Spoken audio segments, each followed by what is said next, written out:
Hello दोस्तों, welcome to Exampur. हमें एग्जामपुर कलम से क्रांति। मैं अभिनंदन आप सभी का आपके अपने परिवार एग्जामपुर में अभिनंदन करता हूं। आज हम यहाँ पर डिस्कस करने वाले हैं एक शानदार सेशन आप लोगों के साथ, जो रहेगा आपके लिए बहुत स्पेशल, बहुत ही इंपॉर्टेंट। ट्रेपीजियम का बहुत ही अच्छे से आप इसको समझेंगे, इसमें क्या कहना चाहता है समांतर चतुर्भुज का।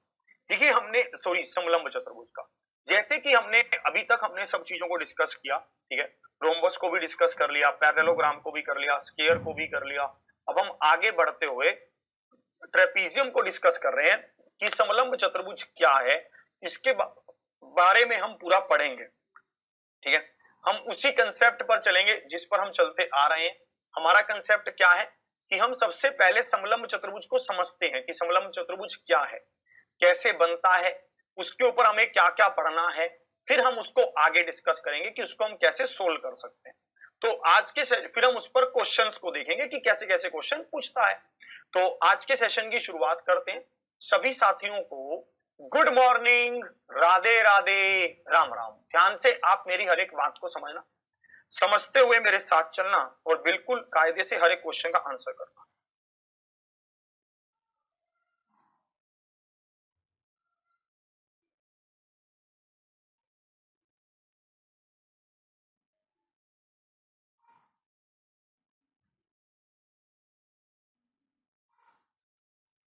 चलिए, तो इसको देखेंगे आप, इसमें क्या कहना चाह रहा है, ध्यान से आप समझेंगे कि मैं कैसे कहना चाह रहा हूं, ठीक है। ध्यान से आप देखेंगे कि कैसे कैसे कह रहा हूं, ठीक है। ध्यान से आप देखेंगे। अब हम बात करते हैं ट्रेपीजियम की। ट्रेपीजियम क्या है, आप इसको ध्यान से समझें, ठीक है। ट्रेपीजियम क्या है, आप ट्रेपीजियम को कमेंट नहीं आ पा रहे बच्चों? अच्छा, हो सकता है कि आप कमेंट ना कर पा रहे हो, बच्चे भी नहीं कर पा रहे होंगे। अच्छा, हो सकता है कि आप कमेंट ना कर पा रहे हो, तो उसको लेकर चिंतित मत होइए। यहाँ पर कुछ ऐप में दिक्कत है, आपको भी दिक्कत, जरूरत नहीं पड़ेगी कमेंट करने की। आवाज थोड़ा सा धैर्य से पढ़कर देखिए, ठीक है, आपको अच्छा लगेगा। कमेंट नहीं करेंगे तो बेटर लगेगा आपको, ठीक है। ध्यान से आप देखना, एक बार आप ऐप पर खोलकर देख लीजिए, वहां पर सही चल रही है ना क्लास, मोबाइल में देख लीजिए। तो चलिए, अब आप इसको देखेंगे यहाँ पर क्या कह रहा है। ट्रेपीजियम को ध्यान से देखते हैं कि ट्रेपीजियम क्या है, ठीक है। ट्रेपीजियम को ध्यान से देखते हैं कि ट्रेपीजियम क्या है। इसको हम लिखते हैं समलंब चतुर्भुज। इसको हम क्या लिखते हैं? समलंब चतुर्भुज। ये समलंब चतुर्भुज है, ठीक है। ट्रेपीजियम क्या है? समलंब चतुर्भुज है। पहले इसको बनाकर देखते हैं कि ये कैसा बनता है, इसको ध्यान से बनाते हैं। ये कुछ इस तरह से बनता है, ये समलंब चतुर्भुज है, ये इस तरह से बनता है, ठीक है? ये इस तरह से बनता है, समलंब चतुर्भुज है। यहाँ पर ये क्या है? ए, ये क्या है? बी, ये क्या है? सी, और ये क्या है? डी। इस तरह से बनता है ए बी सी डी, ठीक है। इसकी प्रॉपर्टीज को आप नोट करेंगे कि इसकी प्रॉपर्टीज क्या है, इसको आप ध्यान से देखेंगे। ये कह रहा है ए पेयर ऑफ, ठीक है, opposite sides are parallel. A pair of, पहले मैं लिखवा रहा हूं फिर समझा भी रहा हूं। A pair of opposite sides are parallel. कहना क्या चाहता है कि एक पेयर विपरीत, जो यहां पर ये पेयर है ना, जैसे ए बी और सी डी का जो पेयर है, ठीक है, ये क्या है? ये समांतर होगा, ये पैरेलल होगा ट्रेपीजियम में, समलंब चतुर्भुज में, ठीक है। आप हिंदी में लिखेंगे, ठीक है, आप हिंदी में लिखेंगे ए पेयर ऑफ, मतलब, ठीक है, विपरीत भुजाओं का एक पेयर क्या होगा? पैरेलल होगा। ये वाला क्या होगा? पैरेलल हो जाएगा। जैसे ए बी पैरेलल है, ए बी पैरेलल है बीसी के। ए बी किसके पैरेलल है? बीसी के पैरेलल है, इस तरह से, ठीक है। A pair of opposite sides are parallel, कि ए बी किसके पैरेलल हो गया? बीसी के पैरेलल हो गया। एक प्रॉपर्टी ये है कि ये दो भुजाएं तो पैरेलल होगी ही होगी, ठीक है। तो एक प्रॉपर्टी इसकी ये हो गई। अब आगे बढ़ते हैं, ये क्या कह रहा है, ठीक है, इसमें क्या कहना चाहता है। अब अगली लाइन को पढ़ना। अगली लाइन क्या मैं लिख रहा हूं, ये मैं अब लिख रहा हूं कि जो बाकी की दो साइड बचेंगी, ठीक है, non parallel sides are, non parallel sides are, non parallel sides are not equal, not equal, ठीक है। जो समांतर भुजाएं नहीं है, ठीक है, जो असमांतर भुजाएं हैं, जो असमांतर भुजाएं हैं, असमांतर भुजाएं, ठीक है, असमांतर भुजाएं बराबर नहीं होंगी, असमांतर भुजाएं बराबर नहीं होंगी। अगर वो बराबर हुई तो ये एक आइसोसेलेस ट्रायंगल बन जाएगी, आइसोसेलेस ट्रेपीजियम। ध्यान से समझना, ये कह रहा है नॉर्मली ये बराबर नहीं होंगी, मतलब AD is not equal to BC, ये वाली, क्योंकि ये नॉन पैरेलल हो गई। नॉन पैरेलल मतलब असमांतर भुजाएं, ये तो समांतर ही हो गई, ये असमांतर हो गई। बोला ये बराबर नहीं होंगी, पर अगर ये बराबर हुई तो ये एक आइसोसेलेस ट्रेपीजियम बन जाएंगी। इसको भी लिख लेंगे आप, ठीक है। ये भी होता है else it is an a isosceles trapezium, else it is an a isosceles trapezium, Hindi में भी लिखवा रहा हूं। नहीं तो ये दिया होगा, ठीक है, नहीं तो ये समद्विबाहु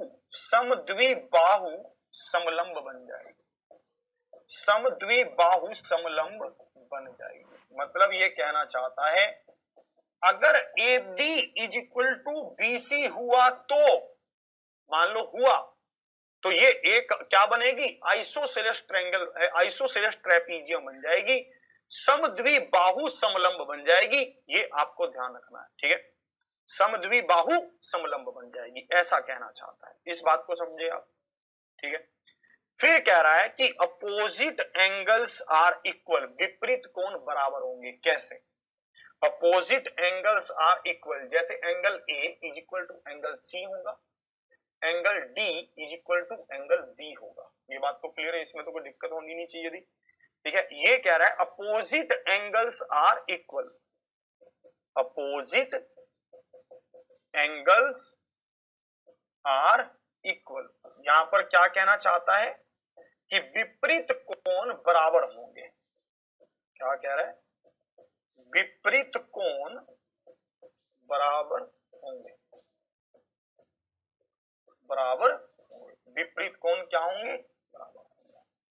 जो ये अपोजिट है, जैसे angle A is equal to angle C हो जाएगा, इसी तरह से angle B is equal to angle D हो जाएगा। Simple, angle A is equal to angle C, angle B is equal to angle D हो जाएगा। अपोजिट एंगल क्या होंगे, बराबर होंगे, इसमें कोई दिक्कत ही नहीं थी, ठीक है।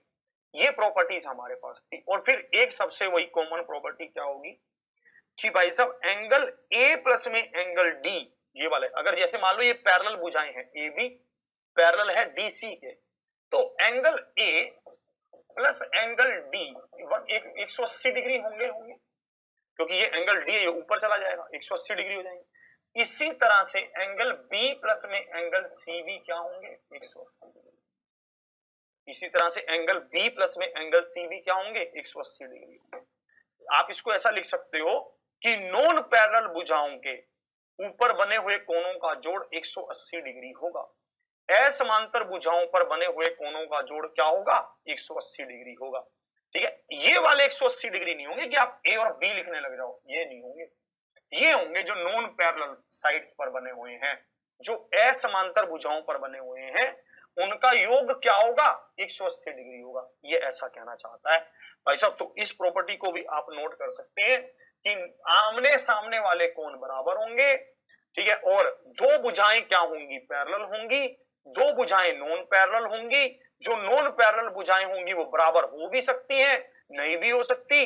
अगर बराबर हुई तो ये एक आइसोसेलेस ट्रेपीजियम बन जाएगा, और अगर बराबर नहीं हुई तो ये भाई साहब एक सिंपल ट्रेपीजियम कहलाएगा। सिंपल ट्रेपीजियम में हम खुद से नहीं मान सकते कि ये बराबर हैं, जब ये क्वेश्चन में बोलेगा तभी ये बराबर होंगे, तभी तक नहीं मान सकते, ठीक है। और अपोजिट एंगल्स क्या होंगे, बराबर होंगे, और जो असमांतर भुजाएं हैं, ठीक है, जो नॉन पैरेलल साइड्स हैं, उन पर बने हुए कोणों का जोड़ 180 डिग्री होगा। नोट करिए जल्दी से इसको, इस सब को लिख लीजिए। फिर हम अपने उसी पर आते हैं कि भाई साहब पेरीमीटर क्या होता है, ठीक है, उन सब चीजों पर आएंगे। ध्यान से आप देखो, एरिया क्या होता है, फिर हम उन सब चीजों को डिस्कस करेंगे।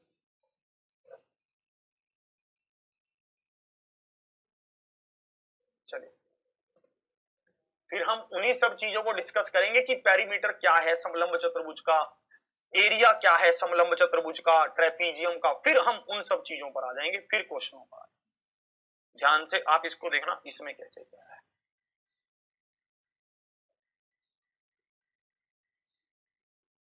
समझ आ रहा है? नोट करिए इसको।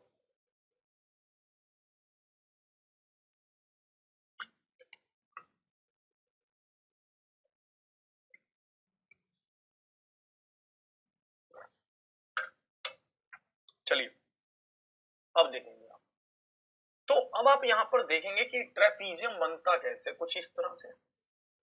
ये हमारे पास ट्रेपीजियम बना, ठीक है। अब हम ट्रेपीजियम को लिख रहे हैं, ये क्या है, ए बी सी डी, हमने ट्रेपीजियम को लिखा। ए बी क्या है, पैरेलल है बी सी के, ये हमने लिख लिया। अब आप देखना यहां पर ये क्या होगा, हम मान लेते हैं कि इसकी लंबाई ए है और इसकी लंबाई को बी मान लेते हैं, और यहां पर हाइट क्या होगी, हाइट जैसे ही हम यहां पर एक लंब डालेंगे, ये इसकी हाइट होगी, ये इसकी हाइट होगी। हाइट क्या होगी, हाइट ये नहीं होगी कहीं इसको हाइट लेने लग जाओ, ये हाइट नहीं होगी। हाइट क्या होगी, जो आप इस बिंदु से, शीर्ष बिंदु से नीचे वाली लाइन पर डाला गया लंब ही क्या होता है, हाइट होती है। तो ये क्या है, ये हाइट है। ये क्या है, हाइट है, ये ऊंचाई है, ये ऊंचाई है, ये इसकी हाइट है, ठीक है। ऐसे क्या है, अब देखना आप, सबसे पहले हम क्या डिस्कस करते हैं, पेरीमीटर।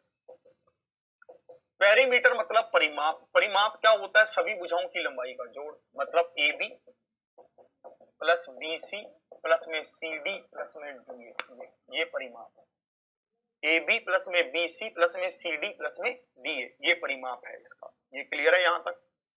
यहां तक कोई समस्या नहीं है, ये परिमाप आ गया। फिर हम डिस्कस करते हैं कि एरिया क्या होगा। एरिया होगा, ध्यान से लिखना, एरिया होगा half into sum of parallel sides, half into sum of parallel sides into height, है ना, half into sum of parallel sides into height, समांतर भुजाओं का योग, समांतर भुजाओं का योग गुना ऊंचाई, क्या होगा, ऊंचाई। समांतर भुजाओं का योग गुना ऊंचाई, हाफ, हाफ तो इधर रहेगा। समांतर भुजाएं कौन सी हैं, जैसे ए बी और सी डी, इनका योग, हम इसको ऐसा लिख लेते हैं, half A B plus C D into height, ये इसका एरिया, इसको लिख लेंगे आप, ये बहुत इंपॉर्टेंट है, हाफ इंटू, इसको आप नोट कर लेंगे। आपने इसको लिख लिया, बढ़िया से आपने इसको लिखा। चलिए अब इसके क्वेश्चनों पर चलेंगे।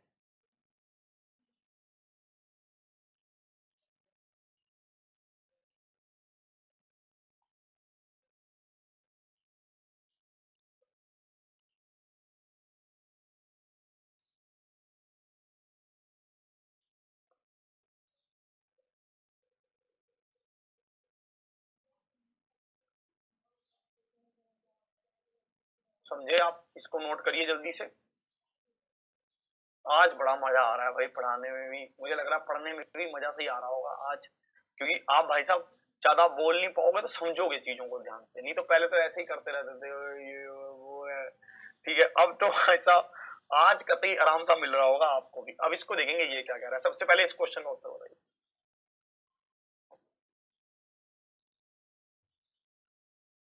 एक समलंब चतुर्भुज के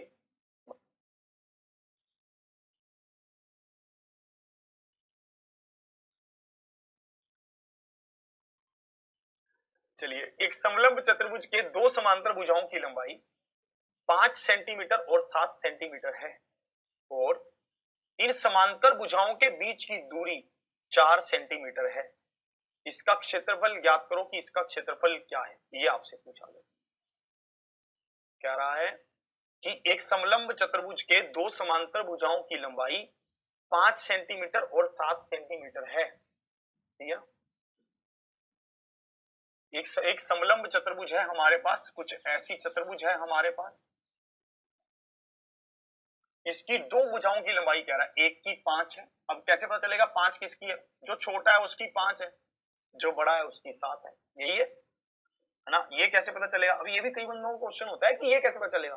तो ये पता चल जाएगा कि जो छोटा है वो 5 है, जो बड़ा है वो 7 है। फिर ये कह रहा है कि इनके बीच की दूरी, जो ये समलंब चतुर्भुज समांतर भुजाओं के बीच की दूरी, मतलब पैरेलल साइड्स के बीच की दूरी 4 है। ये 4 है तो ये क्या होगी? यही तो हाइट होगी भाई, जो इनके बीच की दूरी होगी वही तो हाइट होगी, है ना? तो अब ये पता चलेगा ये हाइट है, तो एरिया क्या होगा? हाफ इंटू 5 प्लस में 7 into 4, half into 12 into 4, half into 12 into 4। ये कितने पर गया? 2 पर, तो 12 दूनी क्या हो जाएगा? 24। 24 क्या है? बिल्कुल सही उत्तर है, option B is the, B क्या है? बिल्कुल सही उत्तर है, बी क्या है? बिल्कुल सही उत्तर है।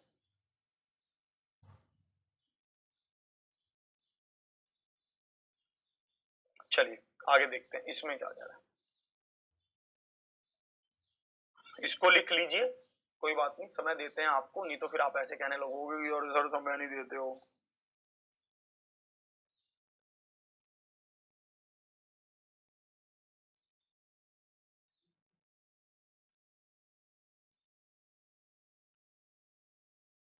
चलिए इसको देखते हैं, समझे आप इसको? चलिए इसको देखते हैं। एक समलंब चतुर्भुज की दो समांतर भुजा क्रमशः 27 सेंटीमीटर और 13 सेंटीमीटर है। यदि इफ द हाइट ऑफ, यदि डैश की लंबाई चतुर्भुज, यदि समलंब चतुर्भुज की ऊंचाई, ठीक है, ये की पहले पता नहीं कैसे चला गया, यदि समलंब चतुर्भुज की ऊंचाई 8 सेंटीमीटर है तो मीटर स्क्वायर में इसका क्षेत्रफल क्या होगा? ये लाइन ये इंपॉर्टेंट है जो ये लिखा है, तो मीटर स्क्वायर में इसका क्षेत्रफल क्या है ये आपसे जो पूछा है, इसको ध्यान से देखिए। अब आपको यहां पर देखना है कि ये किस में है? सेंटीमीटर में है ना? और हमसे किस में पूछा गया है? मीटर में पूछा गया है। ऊंचाई भी किस में है? सेंटीमीटर में है। आपको ये पता है कि अगर सेंटीमीटर को मीटर में बदलना है, ठीक है, तो आप 1/100 से गुना करते हो, ये ध्यान रखना। अगर सेंटीमीटर को मीटर में बदलना है तो आप क्या करोगे? 1/100 से गुना करोगे। अब इसको आप हल करिए, आपको बताना है इसका उत्तर, इसका आंसर आप बताओगे।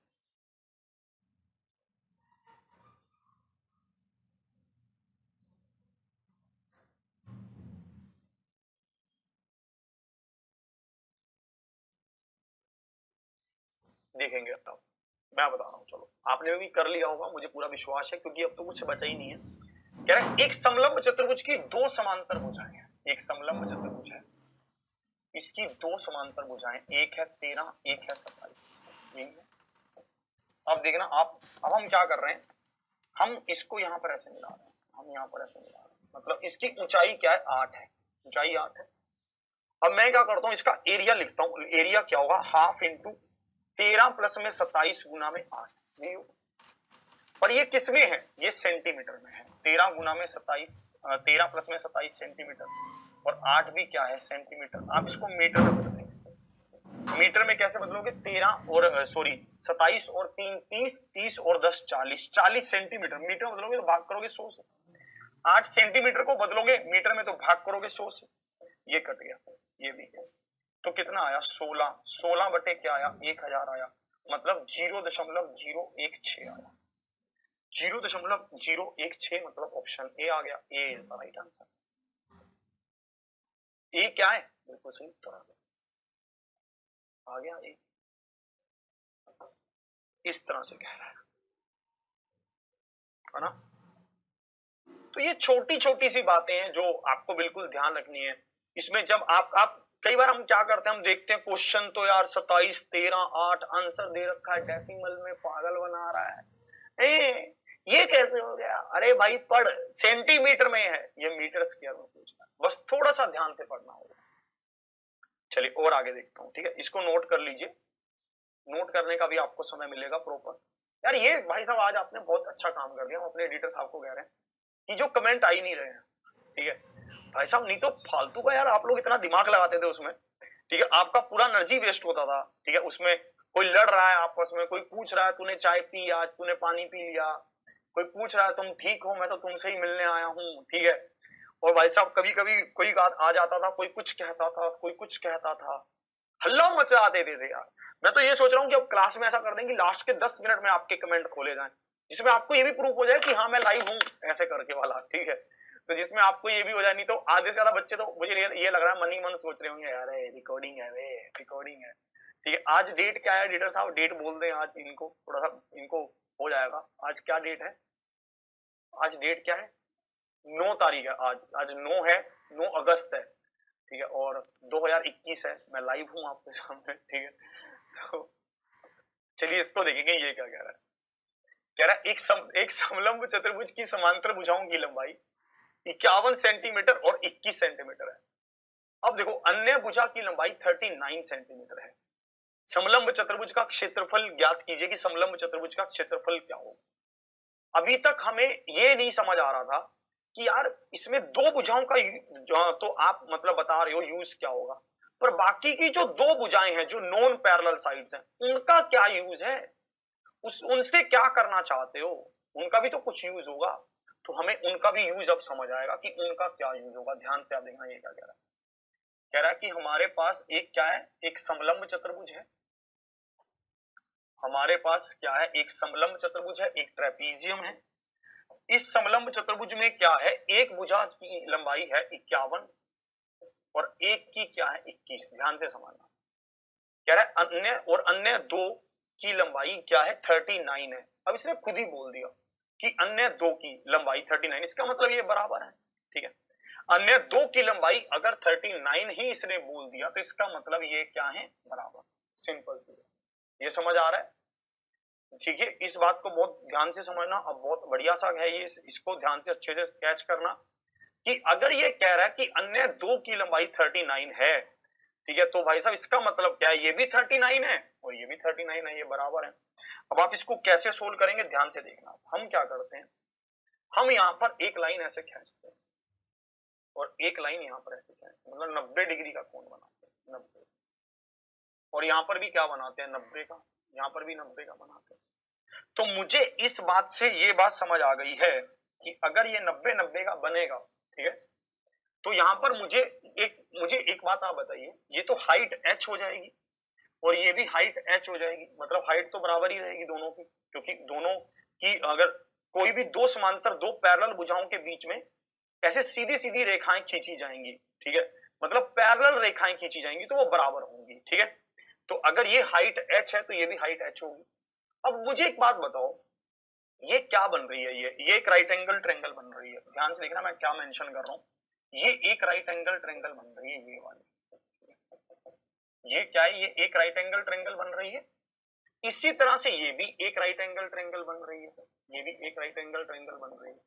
एक राइट एंगल ट्रायंगल की प्रॉपर्टी क्या है, एक राइट एंगल ट्रायंगल क्या है, एक राइट एंगल ट्रायंगल ये है कि इसकी तीनों भुजाएं बराबर मतलब होंगी क्या ना, सॉरी तीनों भुजाएं देखो, अब ये अगर 39 है ये भी 39 है, ये h है तो ये भी h है, दो भुजाएं तो बराबर हो गई तो तीसरी भी बराबर होगी, है ना। तो अगर ये x है तो ये भी x होगी। इस बात को समझ रहे हो, मैं ये आपको समझाना चाह रहा हूं कि जब कभी भी ऐसे बनेगी एक आइसोसेलेस ट्रेपीजियम बनेगी, तब हम कैसे करेंगे, जैसे ही हम ये हाइट बनाएंगे इधर भी, तो ये जो बाहर वाला हिस्सा होगा ये बराबर होगा। ये अगर x है तो ये भी x होगा, इसको ध्यान रखना, ठीक है। ये अगर x है तो ये भी x होगा, ठीक है, इसको ध्यान रखना। अब ये पूरा कितना था, 51 था, ये पूरा यहां से लेकर यहां तक कितना था, 51 था, 51 था। मैं इस वाले हिस्से को निकाल लेता हूं, क्या करूंगा इसका बताऊंगा, मैं इस वाले हिस्से को निकाल लेता हूं या फिर मैं कहूं कि इसको निकाल लेता हूं, ठीक है। अगर मैं इसको निकाल लूं तो मेरी बात बन जाएगी, ठीक है। ये वाला हिस्सा तो मुझे पता चलेगा, ये तो इसके पैरेलल ही आ गया, ये तो 21 होगा ही होगा। क्यों, क्योंकि यहाँ पर 90 डिग्री का कोण बन रहा है, यहाँ पर भी 90 बन रहा है, तो ये एक क्या बन रही है, ये एक हमारे पास रेक्टेंगल बन रही है। तो मुझे पता चल गया कि 21 ये है तो 21 ये भी होगा। 51 में से 21 गया, बचा कितना हमारे पास, 30 बचा। इन दोनों का जोड़ क्या है, 30 है, तो x का मान कितना आ गया, यही मुझे पता चला। आधे से ज्यादा क्वेश्चन सोल्व हो गया, फिर से समझा रहा हूं, फिर से समझेंगे। ये टोटल 51 था, मैंने एक लाइन ये खींची, एक लाइन ये खींची, तो ये क्या बन गया, एक रेक्टेंगल बन गया, एक चतुर्भुज बन गया। ये अगर 21 है तो ये भी 21 होगा, ठीक है। अगर ये 21 है और ये x है तो ये भी x होगा। इस बात को आप समझ रहे हैं। 51 में से 21 गया तो बचा कितना, 30। तो 2x किसके बराबर आया, 30 के, तो x किसके बराबर आया, 15। 51 ये टोटल था, 21 इसमें से माइनस कर दिया तो 30 बच गया। x ये रहा, x ये रहा, तो 2x किसके बराबर आ गया, 30 के। इसको ऐसा भी लिख सकते हैं कि x प्लस में 21 प्लस में x इज इक्वल टू 51, है ना, ऐसा लिख सकते हैं, ठीक है। और फिर आप इस लाइन पर आ सकते हैं 51, फिर आप ऐसा लिख सकते हैं कि 2x is equal to 51 minus 21, तो x इज इक्वल टू 30 बटा में 2, तो मतलब 15 के बराबर आ गया। मतलब x का मान क्या आ गया, 15 आ गया, 15 आ गया, मतलब ये हो गया 15, x 15 आ गया। तो क्या मैं इस हाइट को निकाल सकता हूँ? क्यों निकालनी है ये हाइट मुझे? ये हाइट मुझे इसलिए निकालनी है क्योंकि मुझे एरिया निकालना है, ठीक है। ये हाइट मुझे इसलिए निकालनी है क्योंकि मुझे एरिया निकालना है। तो ये हाइट मैं निकालता हूँ। ये हाइट में भाई साहब क्या लगा दूंगा, ट्रिपलेट लगा दूंगा। एक साइड मुझे पता है 39 है, एक साइड मुझे पता है 15 है, तो ये मुझे बतानी है क्या होगी, 3 पर कट रहा है ये, या फिर कहूँ ये 3 का मल्टीपल है। तो 3 का मल्टीपल अगर इसको 3 से देखूं तो ये क्या है, 1 3 3 5 15, 12 5, हमारे पास ट्रिपलेट क्या होता है, 12 5 13 का, 12 5 13, 12 5 13 का ट्रिपलेट होता है, 12 5 13 का ट्रिपलेट होता है। इसको 3 से गुना किया हुआ है, 39 5 3 15, तो इसी तरह से 12 को भी 3 से गुना करेंगे तो 36। ये वाली भुजा कितनी आ गई, 36 आ गई। हाइट कितनी आ गई, 36 आ गई। बस अब काम बन जाएगा। जैसे ही हाइट 36 आई, 36 आई, तो एरिया क्या हो जाएगा, एरिया हो जाएगा half into sum of parallel sides. 51 plus में 21 और हाइट कितनी है 36, तो 36 से गुना, तो ये कितने पर गया, 18। ये कितना आया, 3 और 7, 73 को 18 से गुना करेंगे, ठीक है। 8 या 24, कुछ गड़बड़ कर रहा हूँ दया, कुछ तो गड़बड़ है, कहाँ गड़बड़ है दया देखो। सम ऑफ पैरेलल साइड्स 51 और 21 का जोड़ क्या होगा, 2 और, अच्छा अब सही है, 2 और 7, 72 गुना में 18, इकाई अंक 6 आ रहा है, डिजिटल सम 9 आ रहा है, 6 7 8 1 9, भाई साहब डिजिटल सम तो 9 ही आ रहा है। चलो इसको देखते हैं, 18 दूनी 36, 3 कैरी,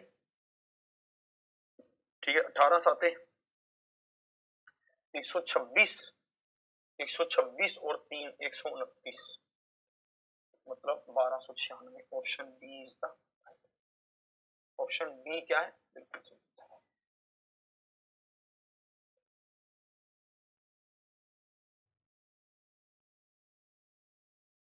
एक बार फिर से समझाऊंगा, डरिए मत, एक बार मैं समझाऊंगा, आप एक बार नोट कर लीजिए।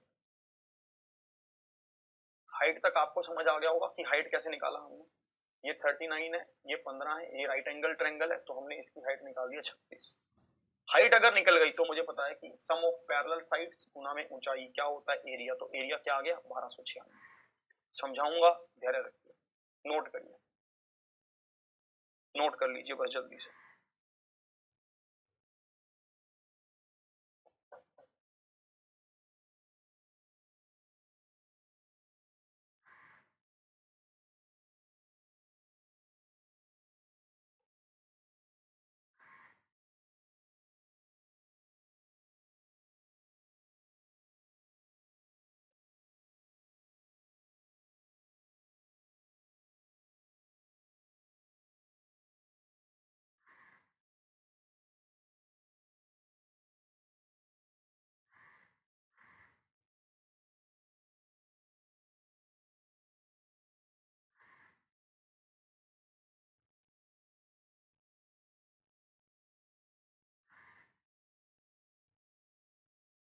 चलिए, अच्छा आपस में तो आप लोग बातें कर पा रहे हैं, ये भी समस्या है, मुझे नहीं दिख रहा आज। चलिए समझ ले ध्यान से, जरूरी है ये।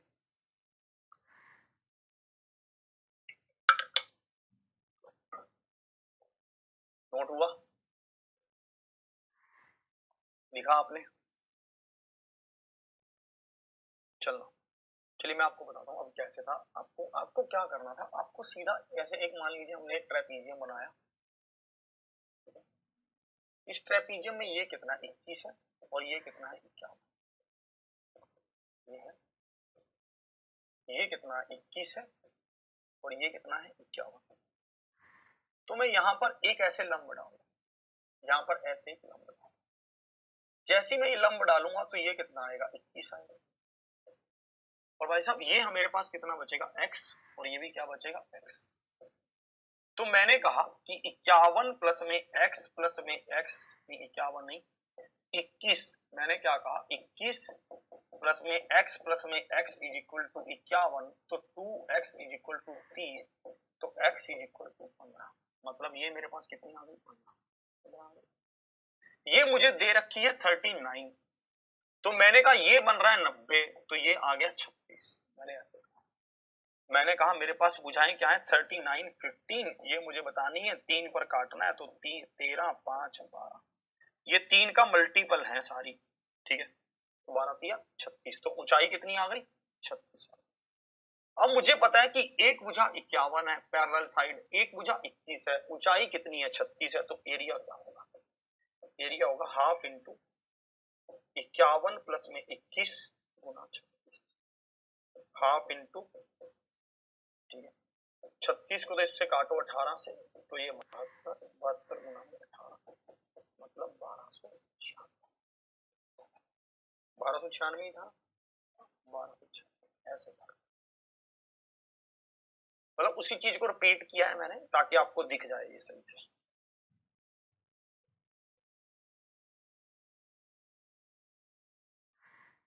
ऐसा क्वेश्चन पूछ लेता है, कोई बड़ी बात नहीं है, ऐसा क्वेश्चन बहुत बार पूछा है उसने, ठीक है, नोट कर लेंगे। वही सेम ही चीज वही लिखी है मैंने, तो समझाया है कि आपको ये सब चीजें यहाँ पर तो थोड़ा सा होच पोच हो गई ना, तो इसलिए ऐसे लग रहा होगा, तो आप ऐसे कर सकते थे बहुत आराम से, कितना आराम से। चलिए और आगे देखते हैं इसमें कैसे कह रहा है। एक समलंब की परिधि क्या है 104 सेंटीमीटर है, इसके प्रत्येक असमांतर भुजाएं 20 सेंटीमीटर हैं और इसके समांतर पक्षों की दूरी 16 सेंटीमीटर है, तो समलंब का क्षेत्रफल बताइए, समलंब का क्षेत्रफल क्या है।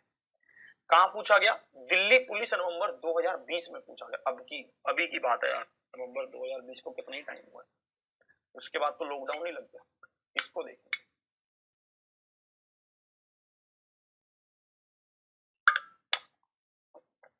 बहुत सारे मुझे लगता है जो खेत खलिहान होते होंगे, अगर किसी का खेत खलिहान ऐसा समलंब चतुर्भुज वाला होगा, बोलेगा, उनके बेटे आगे आकर बोलेंगे आपने क्या पंगा ले लिया है, ये कैसा खेत है हमारा, ना स्क्वायर ना क्यूब, क्यूब तो नहीं मतलब स्क्वायर नहीं है, रेक्टेंगल नहीं है, ठीक है, एक वर्ग नहीं है, आयात नहीं है, पैरेललोग्राम भी नहीं है, क्या है ट्रेपीजियम है ना, होते हैं ऐसी जगह मैंने देखी है ट्रेपीजियम, दुकानें होती हैं ऐसी कई, मेरे एक दोस्त की दुकान ट्रेपीजियम है, आगे से चौड़ी है पीछे से बीड़ी है, ट्रेपीजियम ही हो गई वो, ठीक है, आगे से तो पूरी चौड़ाई है उसकी और पीछे से जाते जाते जाते बीड़ी होती चली जाती है।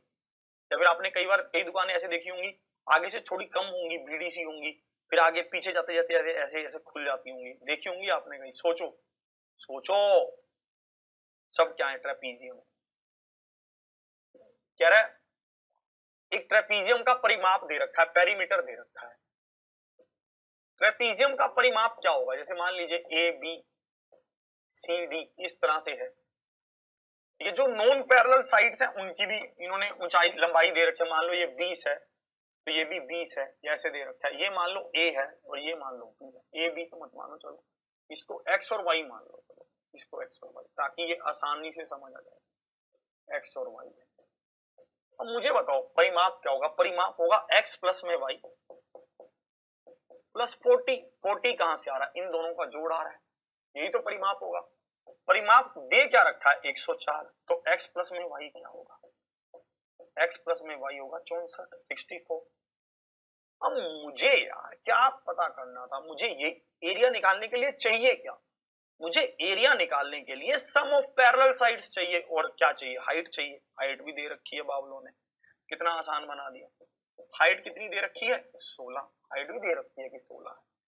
अब एरिया क्या होगा हाफ इंटू 64 इंटू 16, कितने पर जा रहा है 8 पर, 8 चौके 32, 3 कैरी, 8 छिका 48, 48 और 3 51, 512, ऑप्शन ए आया कि नहीं आया, समझे कि नहीं समझे, कितना आसानी से हो गया ना, तो option A is the right answer, बहुत आसानी से हो गया।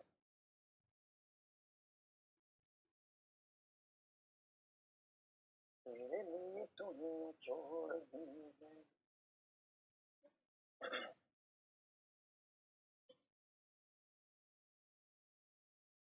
बताओ होगा कि नहीं होगा? क्या हम कर पाएंगे कि नहीं कर पाएंगे? अब इसको देखो, एक समलंब चतुर्भुज का क्षेत्रफल 18 वर्ग सेंटीमीटर है। इसकी ऊंचाई और आधार क्रमशः 3 सेंटीमीटर और 5 सेंटीमीटर है। आधार के समांतर पक्ष की लंबाई ज्ञात कीजिए। ये आपसे पूछा गया। कितना सिंपल है। The area of a trapezium is 18 centimetre square. It's height and base, इसका हाइट क्या है 3 सेंटीमीटर है, बेस क्या है 5 सेंटीमीटर है। हमसे क्या पूछा है? हमसे लेंथ पूछा है किसकी? Parallel, parallel of the base की, मतलब दूसरी समांतर भुजा की हमसे लंबाई पूछी है। दूसरी समांतर भुजा की क्या पूछी है? लंबाई पूछी है। बताइए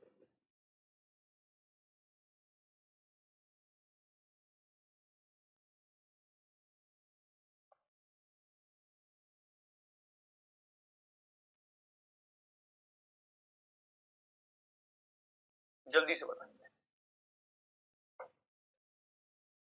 एक समलंब चतुर्भुज का क्षेत्रफल 18 वर्ग सेंटीमीटर है।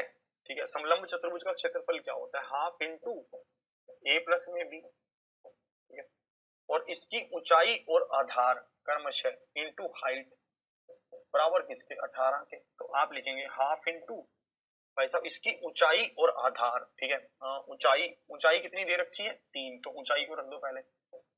और आधार कितना? एक 5 है, तो दूसरा आपको बताना है बराबर किसके? 18 के। कितने पर गया? 6 पर। तो 5 प्लस में b इज इक्वल टू 12, तो b कितना हुआ? 7। b कितना हुआ? 7। ऑप्शन की बी।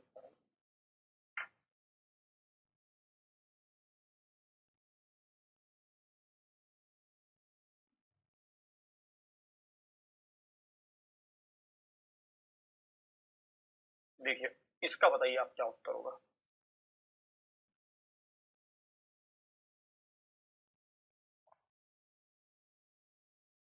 एक वृत्त की त्रिज्या क्या होगी जिसका क्षेत्रफल एक ट्रेपीजियम के क्षेत्रफल के बराबर है, जिसकी ऊंचाई 4 सेंटीमीटर है और इसकी समांतर भुजाओं की लंबाई 37 सेंटीमीटर और 40 सेंटीमीटर है। इस क्वेश्चन को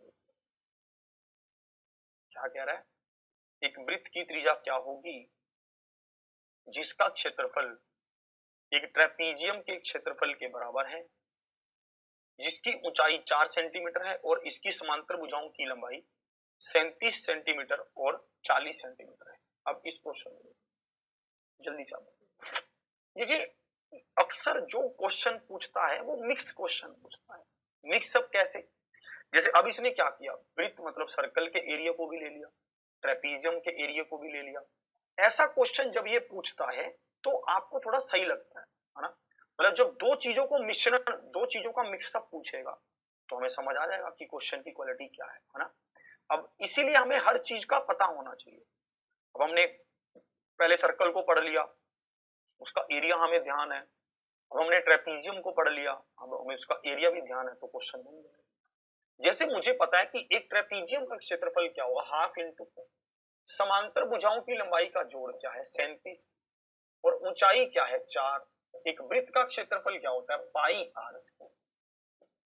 ये तो होता है कि नहीं, है ना? एक वृत्त की त्रिज्या क्या होगी जिसका क्षेत्रफल एक ट्रेपीजियम समलंब के क्षेत्रफल के बराबर है, जिसकी ऊंचाई 4 और इसकी समांतर भुजाओं की लंबाई देते हैं 37 और 40, इसका जोड़। यही कितनी हो गई? 77, 77। हाफ इंटू 77, 77 गुना में 4 बटा में 22 बटा में 7 आर का स्क्वायर। कितने पर गया? 11 पर तो 2, यहाँ पर 7, यहाँ पर 2, यहाँ पर 2, तो आर स्क्वायर किसके बराबर है?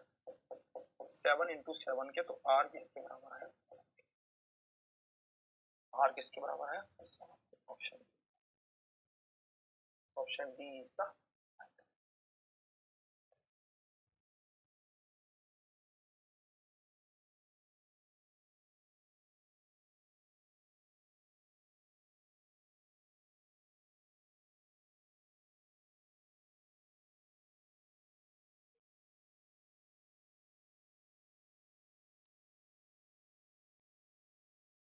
क्लियर? इसको देखेंगे, इसमें क्या कह रहा है, इसको ध्यान से।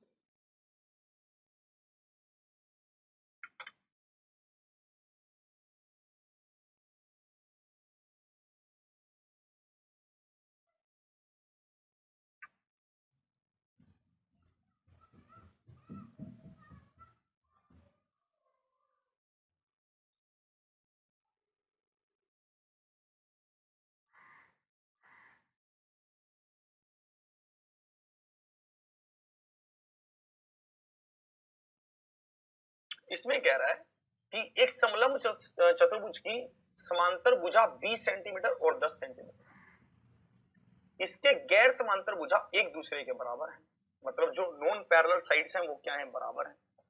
यदि इसका क्षेत्रफल 180 सेंटीमीटर स्क्वायर है, यदि इसका क्षेत्रफल 180 सेंटीमीटर स्क्वायर है, तो प्रत्येक गैर समांतर भुजा की लंबाई बताइए कि प्रत्येक गैर समांतर भुजा की लंबाई क्या होगी, कुछ भी नहीं है। अब देखिए मुझे ये पता है कि एक समांतर चतुर्भुज एक ट्रेपीजियम कैसा है, कुछ ऐसा है। अब अगर मुझे ये भी पता है कि ये हाइट है, अब अगर यार मुझे ये वाली भुजा पता चल जाए, ये वाली भुजा पता चल जाए, तो क्या मैं इस भुजा को नहीं निकाल सकता? निकाल, बहुत आराम से। यही चीज यहां पर लगे, अगर मुझे ये वाली भुजा नीचे वाली पता चल जाए, ऊपर वाली पता चल जाए, हाइट मुझे पता ही हो, तो क्या मैं इस भुजा को नहीं निकाल सकता? ये वाली को निकाल सकता हूँ। मुझे पता है कि ये 90 डिग्री का कौन बनेगा, मुझे ये पता है। अब मैं क्या करता हूं, मैं इसको देखता हूं कि जो ये नॉन पैरेलल वाली ये वाली साइड है, ये कितनी है, 20 है, मैंने इसको लिखा कि ये, और मैंने इसको भी लिखा कि ये कितनी है, 10 है, ये 10 है, और मैंने ये भी बता दिया कि इसका एरिया 180 है, तो क्या मैं हाइट निकाल सकता हूं? बिल्कुल। हाइट क्या हो जाएगी, हाफ इंटू 20 और 10 30 गुना ऊंचाई इज इक्वल टू कितना, 180। कितने पर जा रहा है, 6 पर, तो हाइट क्या आ गई, हाइट तो 12 आ गई। अब मुझे एक बात बताओ यार, हाइट तो 12 आ गई, पर क्या मैं अभी भी ये वाली भुजा को निकाल सकता हूँ? इसको नहीं निकाल सकता। क्यों? क्योंकि मुझे ये वाली साइड नहीं पता, ये वाली साइड। अरे यार चाचा जी बोले इस साइड को तो हम ऐसे ही निकाल देंगे। मैंने बोला कैसे? उन्होंने कहा कि जब हमें पता है कि ये दोनों नॉन पैरेलल साइड्स बराबर हैं, है ना, तो अगर हम इसको ऐसे मिलाएंगे तो ये भी 90 बनेगा, तो ये वाली भुजा कितनी जाएगी, 10, यहां से यहां तक। अगर ये 10 हो गई तो पीछे कितनी बची, पीछे भी 10 ही बची। उस 10 के 2 बराबर हिस्से कर दो तो ये कितनी हो जाएगी, 5। मतलब ये वाला हिस्सा कितना आ गया, 5 आ गया। ये वाला हिस्सा क्या आ गया, 5 आ गई, 5, है ना। अब मुझे पता है कि ये 5 है, ये 12 है, तो ये 13 है, ट्रिपलेट लगा। क्लियर? अब मुझे पता चल गया कि अगर ये 5 है तो ये 12 है, ठीक है, ये 5 है, ये 12 है, तो ये 13 है, ट्रिपलेट लग गया। ट्रिपलेट नहीं समझते हो तो भाई साहब पाइथागोरस लगा दो। 12 का स्क्वायर क्या होगा, 144, 5 का स्क्वायर क्या होगा, 25, ठीक है, और 25 का मतलब जोड़ कितना हुआ, 169, 169 का स्क्वायर रूट क्या हुआ, 13, तो 13 इसका क्या है, नोट करिए इसको जल्दी से।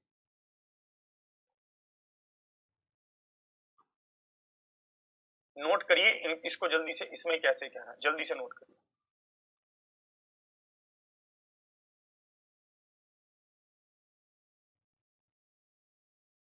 करेंगे इसको, लिख लीजिए।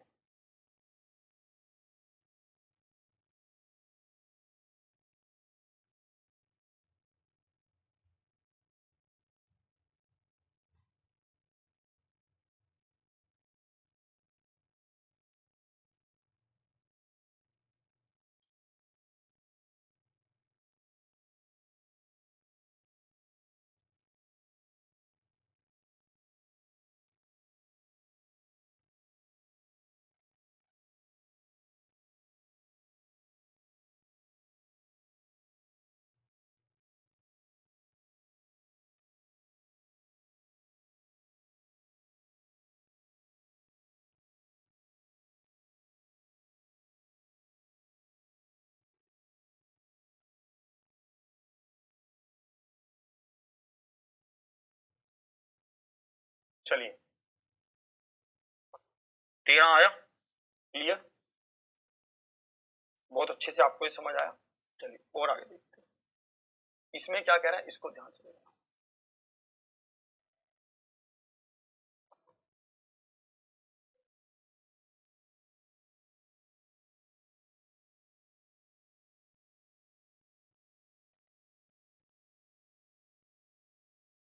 समांतर भुजाओं, समलंब चतुर्भुज की समांतर भुजाओं की लंबाई 16 तथा 24 है, उसका क्षेत्रफल 400 सेंटीमीटर स्क्वायर है। समांतर भुजाओं के मध्य दूरी ज्ञात करें कि समांतर भुजाओं की मध्य दूरी क्या है, ये आपसे पूछा गया। समलंब चतुर्भुज बनाई, समलंब चतुर्भुज में ये कह रहा है कि ये भुजा 16 है तो ये 24 ऐसे कह रहा है, क्लियर? ये 16 है तो ये 24 है ऐसे कह रहा है। फिर ये कह रहा है कि हमें ये बताना है, ये हाइट बतानी है। एरिया क्या है, 400, एरिया क्या है 400 है, हाफ इंटू 16 और 24 क्या होगा, 40 होगा। हाइट बतानी है। कितना अच्छा है, कितना आसान है, आसान आसान है भाई साहब, बिल्कुल आसान है अगर आप बात को समझें तो। अगर आप बात को समझे ही नहीं, आप अड़ जाएं तो फिर सब कुछ टफ है।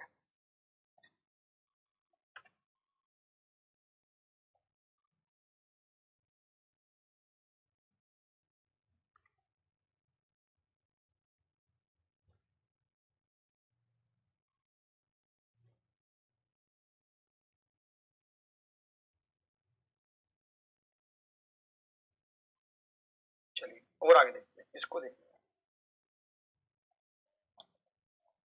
IBACIO में ये क्वेश्चन पूछा गया, इसका आपको उत्तर बताना है और आप ही बताओगे।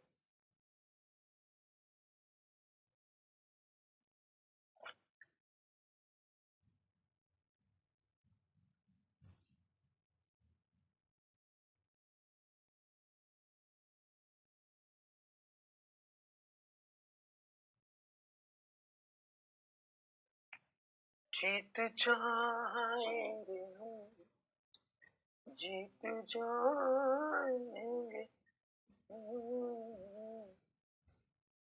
तू अगर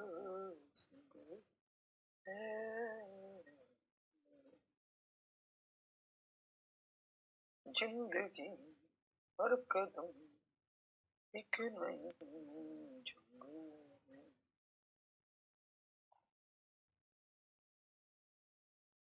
हौसला ना छोड़ भाई साहब, बताइए।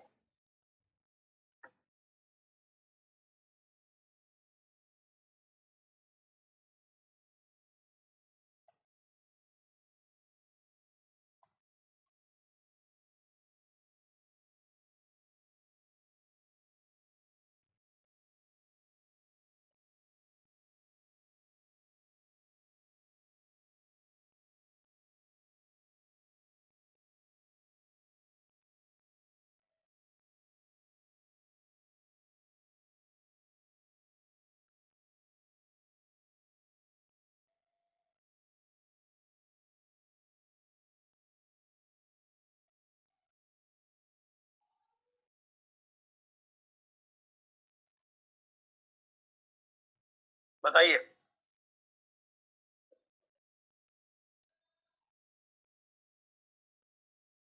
मैं बताऊं? चलिए, एक समलंब चतुर्भुज के समांतर भुजाओं की लंबाई का अनुपात 3:2 है।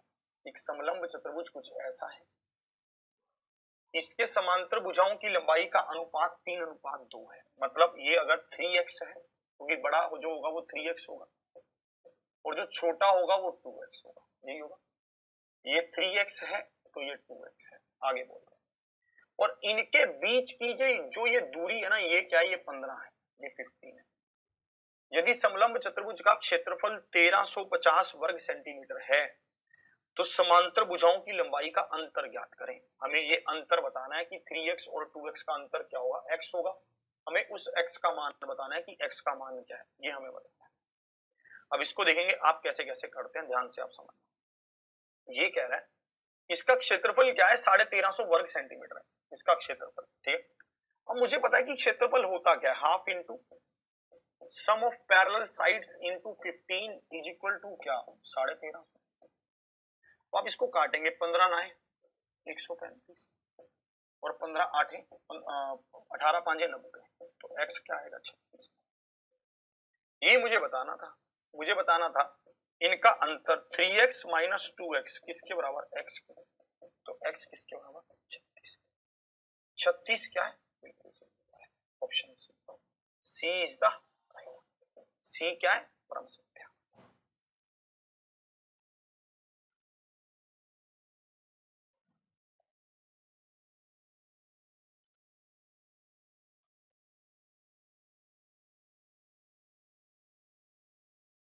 आशा करता हूं कि आप इसको समझे होंगे। एक क्वेश्चन मैं आपको अपनी तरफ से दे रहा हूं, आप उसको लिखेंगे। एक क्वेश्चन है, ध्यान से आप उसको लिख लेंगे। ये क्वेश्चन क्या है, the parallel sides of a trapezium are, या फिर ऐसा करते हैं उस तरफ लिख लेते हैं क्वेश्चन, जैसे हम हमारे शीट में लिखा होता है। क्वेश्चन यहां लिख लेते हैं, एक समलंब चतुर्भुज के, एक समलंब चतुर्भुज की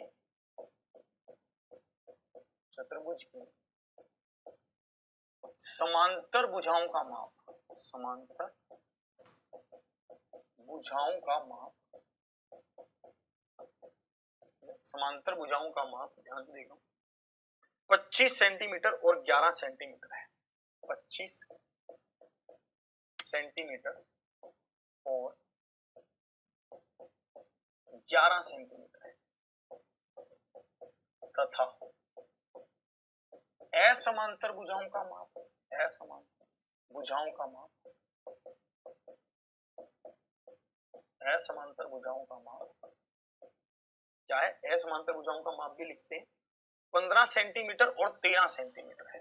15 सेंटीमीटर और 13 सेंटीमीटर है। क्षेत्रफल ज्ञात करें।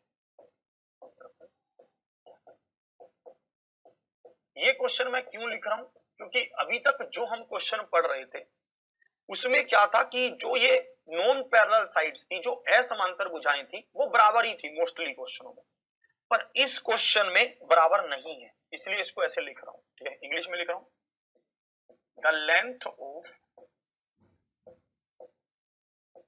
Parallel sides, the length of parallel sides of a trapezium, of a trapezium is 25 centimeter and 11 centimeter, and the length of non-parallel sides are, the length of non-parallel sides are, length of non-parallel side is 15 centimeter and 13 centimeter. Find the area of trapezium. Find the area of trapezium. हमें trapezium का area बताना है कि उसका area क्या होगा, ये आपको देखना है।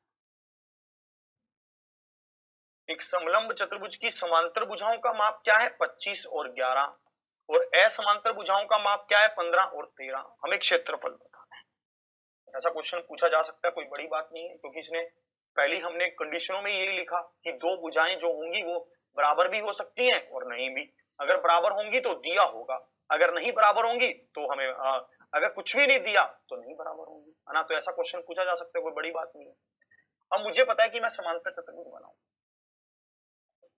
मैंने इसको बनाया, इसमें कह रहा है कि एक क्या है 25, मैंने लिखा 25 है। इसमें कह रहा है कि ये क्या है 11, मैंने लिखा 11। इसमें कह रहा है कि एक क्या है 15, मैंने 15 लिख दिया। इसमें कह रहा है एक क्या है 13, मैंने 13। ध्यान से आप समझना अब मैं कैसे कह रहा हूं, ध्यान से, ठीक है। देखिए सबसे पहले मैंने इसका फोटो बना लिया, फोटो बन गया। देखो एक बात मैं आपको समझाता हूँ, वो बात क्या है, वो बात यही है कि जो ये भुजाएं होती है ना, जो पैरेलल साइड्स होती हैं, उनके बीच में आप कितनी भी लाइन खींचो वो हमेशा बराबर होती हैं। पैरेलल लाइंस खींचो, पैरेलल कैसे, मैं इस बात को प्रूफ कर सकता हूं।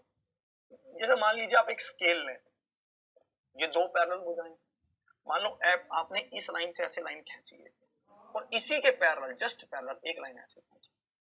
आप चाहे स्केल लेकर माप कर देखना, ये दोनों लाइन की लंबाई बराबर होगी, पैरेलल है, क्योंकि ये पैरेलल है। ठीक है, आपने मान लीजिए एक लाइन ऐसे खींची और एक लाइन इसी के पैरेलल, मतलब ऐसे खींची, तो ये दोनों लाइन आपस में बराबर होंगी। मतलब दो समांतर भुजाओं के बीच में खींची गई लाइन हमेशा क्या होती है, बराबर होती है। ये ध्यान रखना, दो समांतर भुजाओं के बीच खींची गई समांतर भुजाएं क्या होती हैं, बराबर होती है। ये ध्यान रखना, इस बात को कोई जुटला नहीं सकता, इस बात, ये बात पूर्ण रूप से सत्य है। ठीक है, तो अब आओ इस पर। अब अगर मैं इस 13 के पैरेलल एक लाइन ऐसे ही खींचूं तो ये भी 13 होंगे। हम इस बात को भी प्रूव करते हैं। हम यहाँ पर इसको थोड़ा सजा देते हैं, नाम दे देते हैं ए बी सी डी। तो मैं क्या कह रहा हूं कि ए बी पैरेलल है D C, A B parallel है डी सी, है ना। अब ये बताओ, ये भी 13, ये भी 13, ये 11, तो ये भी 11, क्योंकि ये तो पहले ही पैरेलल थी, ये दोनों तो आपस में पहले ही पैरेलल थी। अब आप ये देखिए, ये लाइन पैरेलल है, ये लाइन पैरेलल है, उनके बीच में एक लाइन ये खींच रहे हो, एक लाइन ये खींच रहे हो, ये भी पैरेलल थी, तो भाई साहब ये भी बराबर होंगे, ये भी 11 और 11 हो जाएंगे। ठीक है, एक बार फिर से समझा रहा हूँ, फिर से समझेंगे आप मैं कैसे कह रहा हूँ। मैं ये कह रहा हूँ कि अगर ये 13 तो ये भी 13, ये तो क्लियर हो गया। इसी तरह से मैं ये कहना चाहता हूं, ठीक है, अगर ये 13 तो ये भी 13, अगर ये 11 तो ये भी 11। ये तो मुझे समझ आ गया, इतना मुझे समझ आ रहा है। ठीक है, अब मैं आपको ये कह रहा हूं कि अगर ये 11 तो ये भी 11, क्यों?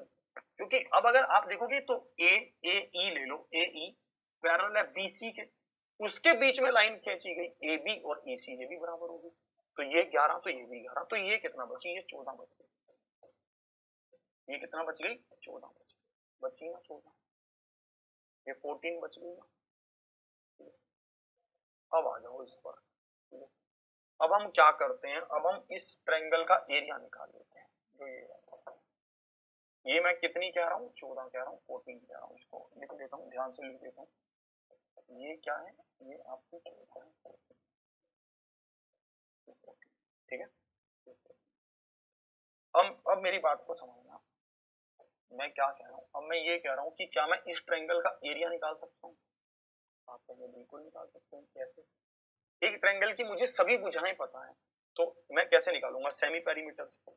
सेमी पेरीमीटर क्या होगा, इसका पेरीमीटर, पेरीमीटर क्या होगा, 15 प्लस में 13 प्लस में 14 बटा में 2, 4 और 3 7, 7 और 5 12, एक कैरी 42 बटा में 2, तो 21।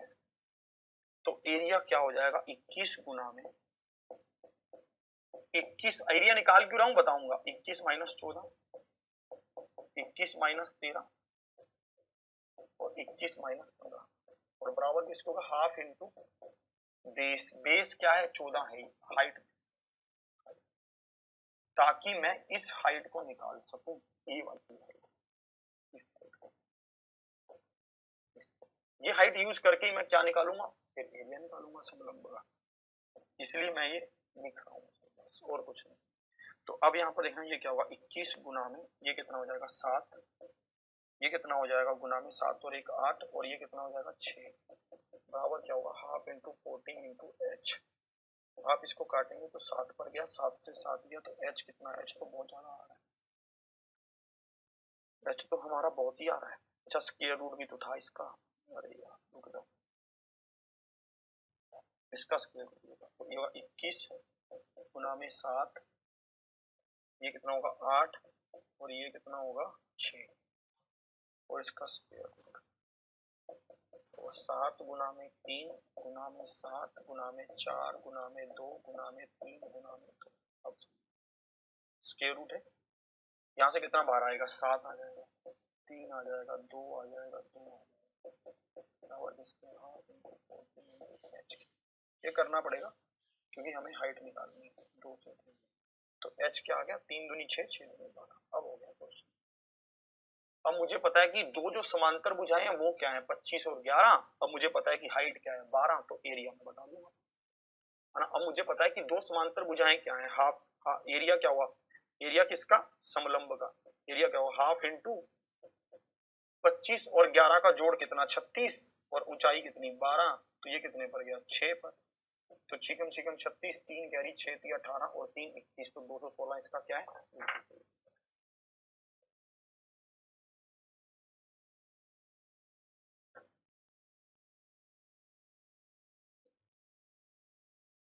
एक बार फिर से समझाऊंगा इसी क्वेश्चन को, ध्यान से आप देखना, एक बार फिर से समझाऊंगा, ठीक है, ताकि आपको अच्छे से समझ आ जाए। एक बार फिर से समझाऊंगा इसी क्वेश्चन को, अच्छा क्वेश्चन है, टाइम लेता है ये।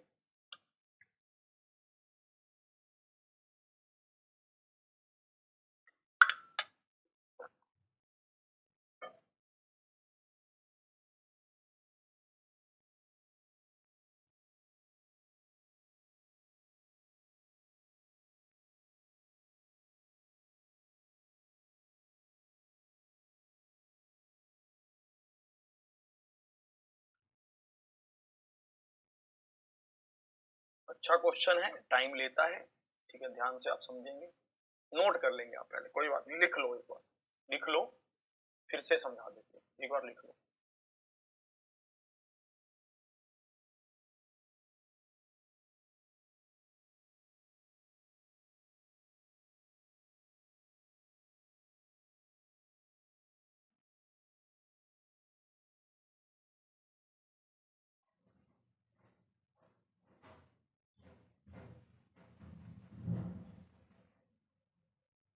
चलिए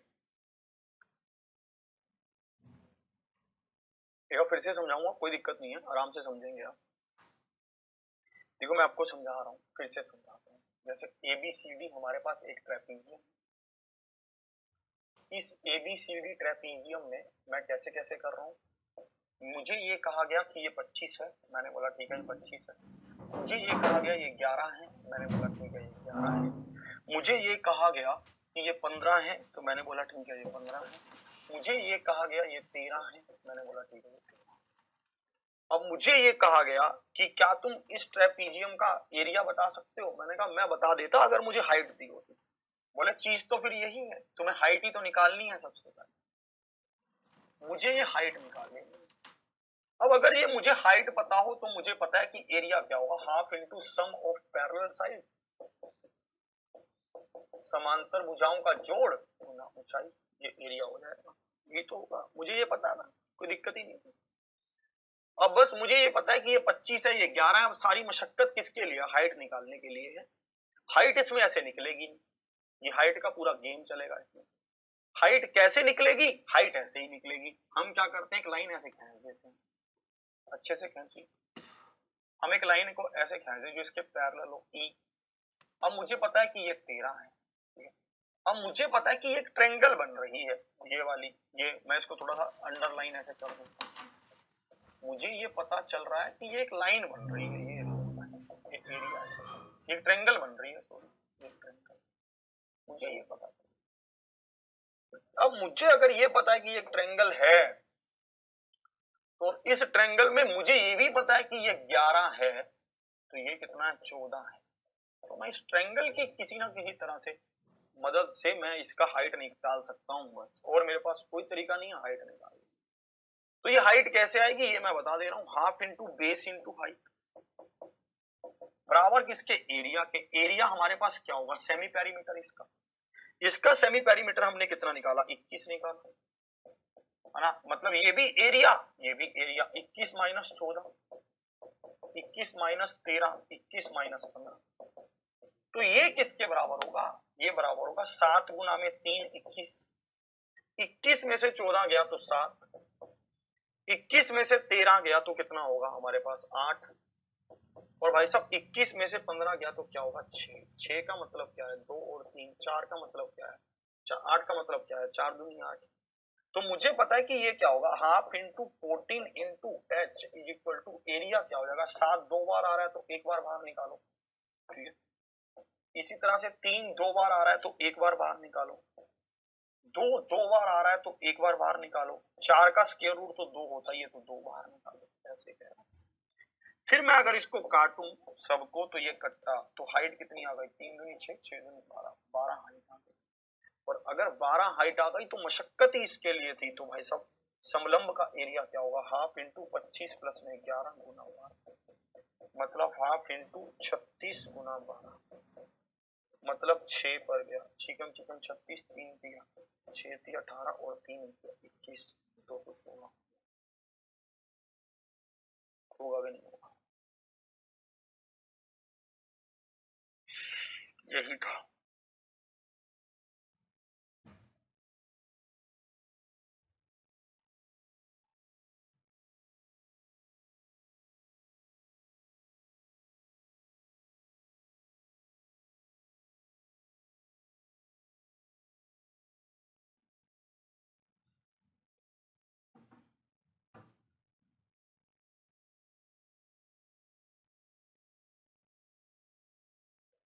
चलिए इसको देखो, ये नहीं है, अच्छा हाँ ये है, सॉरी इसको देखो।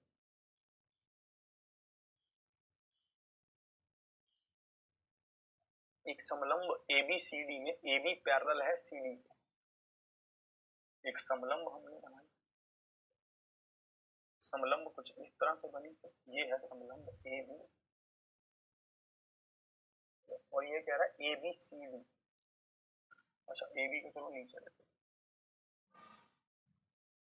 AB को नीचे लेना ही पड़ेगा क्योंकि AB क्या है, CD का दुगना है, ABCD भी समझ आएगा अगर नहीं आया। कह रहा है AB पैरेलल है CD को, AB को नीचे क्यों लिया, क्योंकि AB क्या है, CD का दुगना है, मतलब बड़ा है CD। CD अगर X तो AB 2X, CD अगर X तो AB 2X, सिंपल। CD अगर X तो AB 2X। अब मैं इनको ऐसे मिला देता हूँ, ये भुजा ऐसे मिली, ये भुजा है ना। अब देखो क्या पूछ रहा है, कह रहा है और विकर्ण बिंदु O पर एक दूसरे को काटते हैं। विकर्ण क्या होते हैं, विकर्ण होते हैं एक बिंदु को दूसरे बिंदु से मिला, है ना, एक बिंदु को दूसरे विपरीत बिंदु से मिला देना, अपोजिट बिंदु से मिला देना।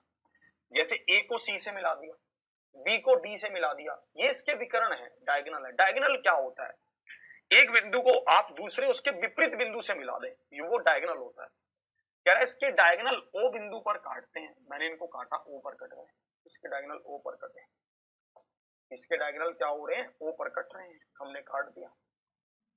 अब देखना क्या कह रहा है, अब मुझे एक बात बताओ, जो ये एंगल होगा थीटा, ये भी एंगल थीटा होगा, क्योंकि ये क्या है वर्टी, ये क्या है अल्टरनेट एंगल है, ठीक है। अगर ये एंगल थीटा होगा तो ये भी थीटा होगा, इसी तरह से अगर ये अल्फा होगा तो ये अल्फा होगा, और अगर ये मान लो बीटा है तो बीटा वर्टिकली अपोजिट एंगल है, इस तरह से। और अगर ये तीनों एंगल बराबर हैं तो ट्रायंगल OAB सिमिलर है ट्रायंगल OD, OAB सिमिलर है ट्रायंगल OCD, ऐसे कह रहा है। फिर से आप देखेंगे मैं क्या कह रहा हूं कि ट्रायंगल OAB सिमिलर है ट्रायंगल OCD के, सिंपल। अब देखना क्या कह रहा है, AB is equal to 2CD, AB is equal to 2CD। अब मुझे पता था, अब क्या पूछ रहा है, ट्रायंगल AOD और COD के क्षेत्रफल का अनुपात पूछ रहा है। अब अगर दो ट्रायंगल सिमिलर हैं तो इसकी भुजाओं का अनुपात का स्क्वायर क्या होगा, इसके एरिया का अनुपात होगा। तो यही चीज हम यहाँ लागू कर रहे हैं कि triangle AOB upon triangle COD, इसका क्या एरिया, इसका क्या एरिया, इसका किसके बराबर होगा भाई साहब, ये AOB का भाई भुजा देखो क्या है, AB अपॉन CD, ये वाली भुजा क्या है 2x अपॉन ये क्या है x, x से x गया, इसका स्क्वायर मतलब 4 रेशो, मतलब ऑप्शन ए होगा, ए इज द राइट आंसर। 4:1 होगा, मतलब ऑप्शन ए इज द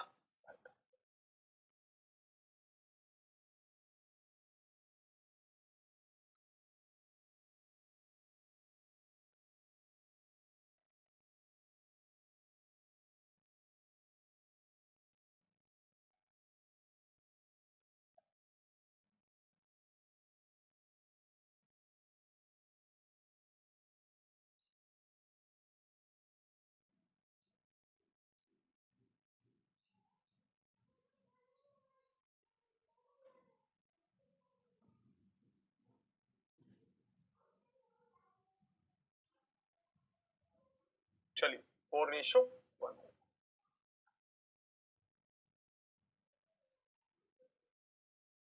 फिर से समझा रहा हूँ, ये वर्टिकली अपोजिट एंगल है, ये अल्फा है, ये भी अल्फा है, ये थीटा है तो ये भी थीटा है। हमने इस पूरे का वो किया, ठीक है, और हमने देखा कि ये ट्रायंगल क्या है, सिमिलर है। अगर ट्रायंगल सिमिलर है तो भाई जो भी भुजाओं का अनुपात होगा उसका स्क्वायर क्या होगा, एरिया के अनुपात होगा। तो भुजाओं का अनुपात क्या हुआ 2x/x, तो उसका हमने स्क्वायर कर दिया, हमारे पास ये आ गया। चलिए और आगे बढ़ते हैं, इसको देखें, इसको ध्यान से देखिए।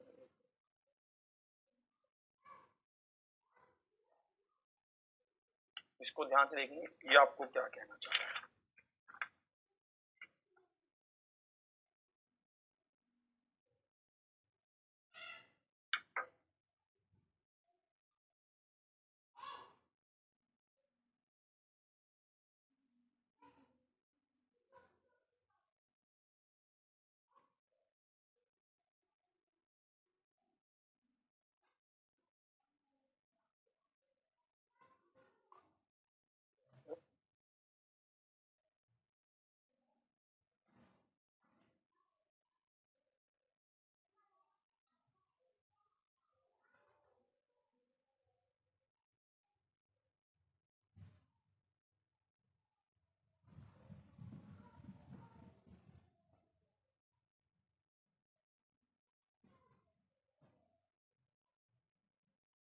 जल्दी से इस क्वेश्चन का आंसर आप बताइए जल्दी से।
एक किसान के पास समलंब आकार की जमीन है। भाई साहब, किसान ने भी कैसी जमीन खरीद ली, इसने पंगा ले लिया बेचारे। अब देखो क्या पंगा लिया। अब ये कह रहा है जो ये समलंब आकार की जमीन है इसकी लंबाइयां हमें बता रहा है। ये लंबाई क्या है 2.56 है और ये लंबाई क्या है 3.44 है और इनके बीच की दूरी भी बता रहा है। इनके बीच की दूरी भी बता रहा है। दूरी क्या बता रहा है 1.44। जमीन को जोतने का व्यय 1800 रुपए प्रति वर्ग गज है। पूरी जमीन को जोतने के लिए कितनी राशि खर्च होगी, ये आपसे पूछा गया। अब ये तो बहुत आसान है। कैसे हम इसमें बता सकते थे कि पूरी जमीन को जोतने के लिए खर्च मुझे बताना है। मैं खर्च कैसे बताऊंगा, मुझे ये खर्च तभी पता चल पाएगा जब मुझे इसका एरिया पता हो और एरिया मुझे निकालना आता ही है। तो एरिया क्या होगा half into sum of parallel sides. Sum of parallel sides क्या हो जाएंगे, इन दोनों का जोड़ हो जाएगा, इसका और इसका 0। ये कितना हो जाएगा 0, 1 कैरी 6 और भाई साहब क्या होगा 1.4। ये मेरे पास एरिया आ रहा है। एरिया क्या आएगा हाफ इंटू 6, 144 बटा में 100 और एक वर्ग स्क्वायर का एरिया क्या है, खर्च कितना है 1800 रुपए। तो इसका कितना होगा गुना 1800 कर ये कटिए। ये कितने पर आया 3 पर आया तो 18 3 54। तो 144 को 54 से गुना करेंगे तो इकाई अंक 6 आ रहा है और इकाई अंक 6 वाला एक ही ऑप्शन है, ऑप्शन सी। तो सी क्या है ना, इकाई अंक 6 वाला एक ही ऑप्शन है तो ऑप्शन कौन सा है? सी। तो सी क्या है? बिल्कुल सही उत्तर है, बिल्कुल, है ना। तो इस तरह से आप इसको कर सकते, समझ पाए आप इसको? ठीक है, मतलब ये कुछ भी पूछ सकता है यार, इसके दिमाग का हम कोई तोड़ नहीं कर सकते, ये इसके दिमाग को हम नहीं समझ सकते। इसको चलो इसको भी देख लेते हैं, ये क्या कह रहा है, इसको ध्यान से देखते हैं। ये कह रहा है कि एक समद्विबाहु समलंब का क्षेत्रफल 176 सेंटीमीटर स्क्वायर है और ऊंचाई इसकी समांतर भुजाओं के योग का 2/11 है। यदि समांतर भुजाओं की लंबाई का अनुपात 4:7 है तो विकर्ण की लंबाई क्या है? विकर्ण की लंबाई बताइए। मैंने कहा इस क्वेश्चन को करने से पहले मुझे यह पता होना चाहिए कि विकर्ण है क्या समलंब चतुर्भुज में, यही तो सबसे पहले मुझे यह पता होना चाहिए। तो मैं इसको दिखाता हूं कि ये कैसे होगा। एक समलंब चतुर्भुज है ये, एक समलंब चतुर्भुज क्या है? A B C D. विकर्ण क्या होता है? अपोजिट साइड्स का सम, अपोजिट भुजाओं, अपोजिट बिंदुओं को मिलाने पर, जैसे एक ए को हमने सी से मिलाया और हमने यहां पर ये लंब भी डाला, है ना, मतलब हमारे पास हमें AC का मान पता चल जाए। ये क्या है? ये विकर्ण है। AC क्या है? विकर्ण है। AC विकर्ण। इसी तरह से BD विकर्ण है। अब इसके लिए मुझे क्या क्या चाहिए? इसके लिए मुझे हाइट चाहिए और इसके लिए मुझे ये लंबाई चाहिए, ये पूरा चाहिए मुझे। अगर मुझे हाइट और ये लंबाई पता होगी तो मैं विकर्ण बता दूंगा कि विकर्ण कितना है। यही तो, इसी लॉजिक के आधार पर हम ये क्वेश्चन करेंगे, इसी के बेस पर हम ये क्या करेंगे? क्वेश्चन करेंगे। कैसे करेंगे? ध्यान से आप देखिए।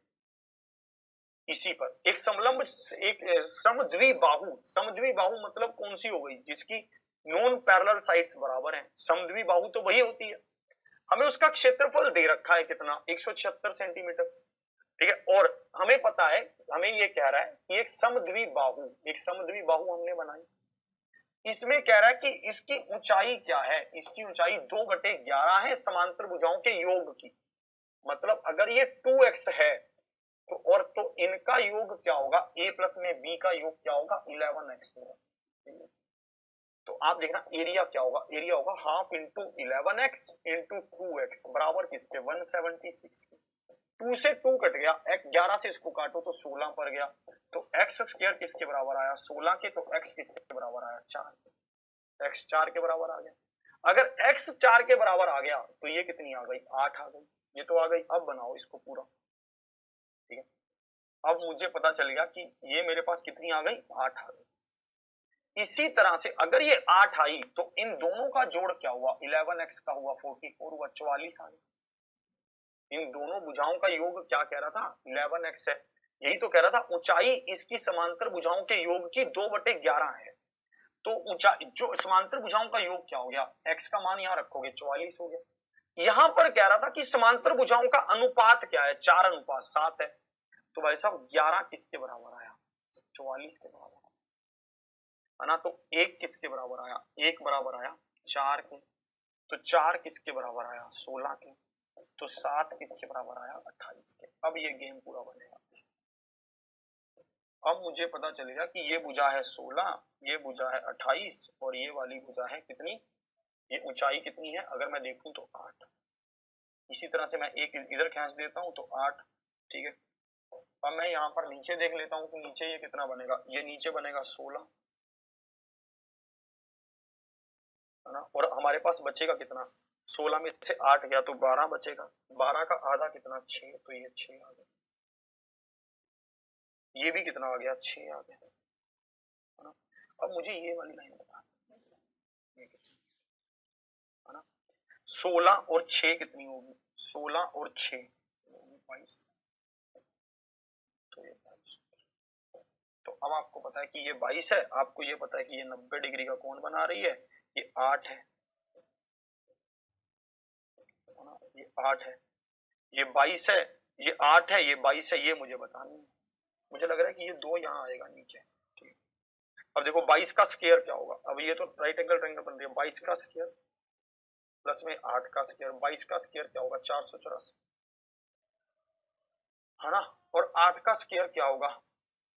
8 का स्क्वायर होगा 64। कितना हो रहा है? 4 और 4 8, 8 और 6 14, एक कैरी 584 का स्क्वायर रूट हो रहा है। 584 को 4 से भाग करो तो ये क्या बनेगा, 4 गुना में 4 एकम 4, 4 3, ये बनेगा। तो ये किसके बराबर आएगा, 2√137। अभी बताऊंगा, इसको एक बार रिपीट करूंगा, पहले इसको नोट करो। 2√137 एक बार रिपीट करूंगा, इस पूरे को एक बार पहले नोट करूंगा। सबसे पहले मुझे ये पता होना चाहिए कि डायगोनल क्या है। डायगोनल क्या होता है, डायगोनल होता है इस बिंदु को इस बिंदु से मिला दें या फिर इस बिंदु को इस बिंदु से मिला दें। फिर मुझे इसके लिए क्या पता होना चाहिए, हाइट पता होना चाहिए कि हाइट क्या है, क्योंकि उससे मैं राइट एंगल ट्रायंगल बनाऊंगा। फिर मैंने उससे राइट एंगल ट्रायंगल बना दिया। अब देखना, इन्होंने क्या दे रखा था, इन्होंने एरिया दे रखा था कि एरिया कितना है। इन्होंने एरिया दे रखा था 176, मैंने यहां पर लिखा कि एरिया क्या है 176। फिर इन्होंने कहा था कि एक रिलेशन दे रहा हूं हाइट और समांतर भुजाओं का योग का, मैंने लिख लिया 2x और 11x। तो x का मान क्या आ गया 4, मैंने पुट किया तो यहां पर क्या आ गया, हाइट मेरे पास 8 आ गई और समांतर भुजाओं का योग आ गया 44। समांतर भुजाओं का योग क्या आ गया, 44 आ गया। इन्होंने मुझे ये क्या रखा था कि समांतर भुजाएं 4:7 के अनुपात में है। मैंने बोला ठीक है भाई साहब, तो इनका समांतर भुजाओं का योग भी क्या हुआ 11। 11 किसके बराबर, 44 के, 1 किसके बराबर 4 के, तो 4 किसके बराबर 16 के, 7 किसके बराबर 28 के। ये भी मुझे पता चल गया कि 4 किसके बराबर 16 के, ये किसके बराबर 28 के। मुझे एक समांतर भुजा पता चल गई 28 है, एक पता चल गई 16 है। मैं इसको पैरेलली ले रहा हूं तो ये 16, 28 में से 16 गया 12, 12 का आधा 6 और आधा 6, 6 6 आ गया। अब मुझे ये ऊंचाई निकालनी बता रखी थी, ऊंचाई कितनी है 8। अब मुझे पता था इस 6 को हटा दो, ये वाला टोटल कितना होगा, ये यहां से लेकर यहां तक 22 होगा। मैं ये क्यों ले रहा हूं, क्योंकि मुझे पता है कि ये राइट एंगल ट्रायंगल बन जाएगी। ये 22 हो गया, ये 8 हो गया, तो भाई साहब ये वाली भुजा मैं निकाल सकता हूं, बिल्कुल हाइपोटेनियस है ये। 22 का स्क्वायर कितना होगा 484, 8 का स्क्वायर क्या होगा 64। अब इसका स्क्वायर रूट करूंगा तो क्या आएगा 2√37। ऐसे अच्छा क्वेश्चन है, दिमाग लगाने वाला क्वेश्चन, स्टेप बाय स्टेप करने वाला क्वेश्चन।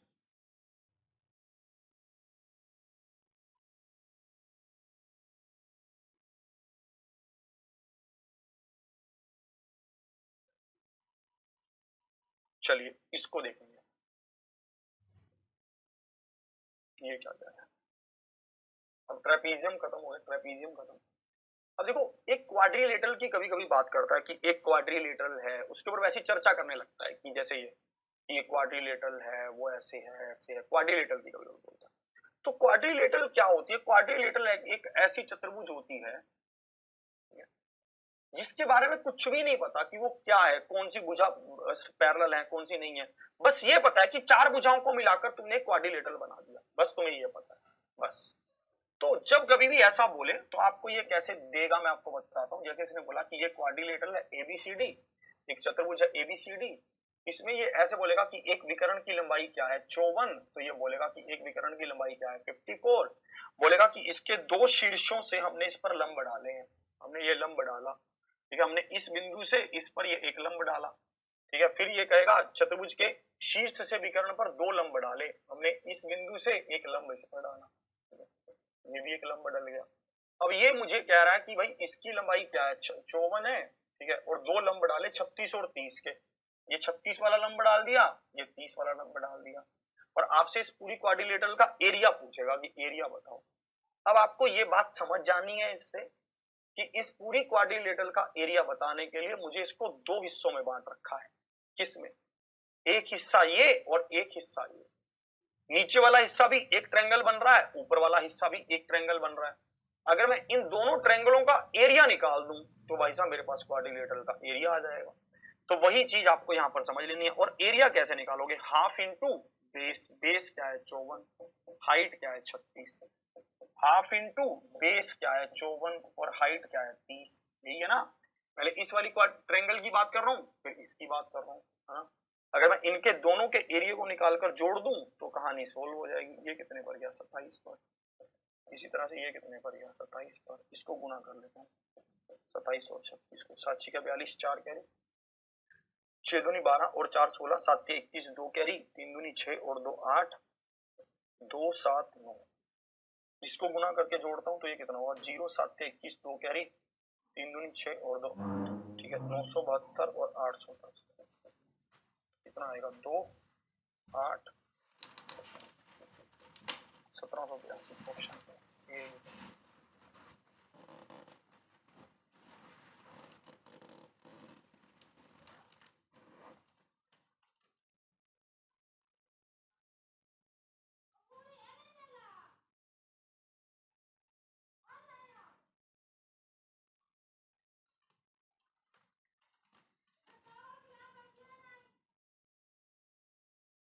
क्लियर?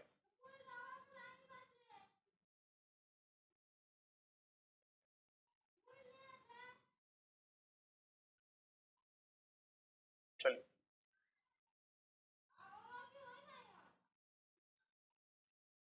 एक त्रिभुज के एक वृत्त की त्रिज्या 5 सेंटीमीटर है और त्रिभुज की परिधि 40 सेंटीमीटर है। त्रिभुज का क्षेत्रफल ज्ञात करें। आपको एक चीज ध्यान होगी कि हमने एक बार एक इन रेडियस और सर्कम रेडियस पढ़ा था। मैं आपको एक बार फिर से याद दिलाना चाहता हूँ। उस पर 2 क्वेश्चन हम करना चाहते हैं हम, ताकि आपके वो थोड़ा सा याद आ जाए। ठीक है, हमने एक चीज पढ़ी थी, आपको शायद ध्यान हो, इन रेडियस और सर्कम रेडियस। इन रेडियस और सर्कम रेडियस आपको ध्यान है? इन रेडियस मतलब अंतः त्रिज्या, सर्कम रेडियस मतलब बाह्य त्रिज्या। इन रेडियस क्या है? ठीक है, इन रेडियस क्या है? इन रेडियस होती थी area upon semi perimeter. Area मतलब क्या? क्षेत्रफल बटा अर्ध परिमाण। ध्यान है? पहली बात, इन रेडियस समझ रहे हो कि जैसे एक ट्रायंगल होती थी, इस ट्रायंगल के अंदर बने हुए सर्कल की रेडियस तो हम इन रेडियस कहते थे। छोटे आर से हम इसको रिप्रेजेंट कर देते हैं। बड़ा सर्कल है मतलब ये बाहरी वृत्त है, बाहरी है, ये मान लो थोड़ा सा, ये मान लो ये बाहरी वृत्त है तो इसका रेडियस बोलेगा। इसका रेडियस क्या होगा? ये बड़े वाला रेडियस। ये बड़े वाला रेडियस क्या होता था? Circum radius. जिस बिंदु पर रखकर आप बाहर का सर्कल बनाते थे, ठीक है, सर्कम रेडियस क्या होता था? ABC upon 4a। ABC क्या थी? त्रिभुज की भुजाएं। ABC क्या है? ट्रायंगल की साइड्स, त्रिभुज की भुजाएं। ABC क्या है? त्रिभुज की भुजाएं। और ये A क्या है? A area of triangle. Area of triangle. A क्या है? एरिया ऑफ ट्रायंगल, त्रिभुज का क्षेत्रफल। ABC upon 4a। ठीक है, इस बात को समझ रहे हो? ये सब आपको मैंने करवाया हुआ है, या फिर थोड़ा सा याद आ जाए इसलिए इसको इसमें भी डिस्कस कर लेते हैं। ठीक है, इन रेडियस सर्कम रेडियस हमने पढ़ा था। अगर आपको नहीं याद तो आप लिख लीजिए एक बार, आप इसको नोट कर लें।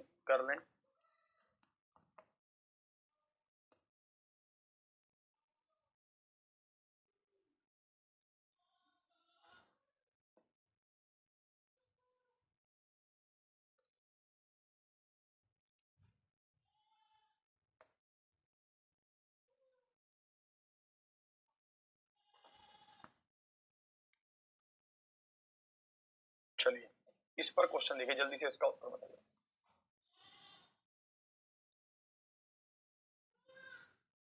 जल्दी से आप इसका उत्तर बताइए, इसका क्या उत्तर होगा?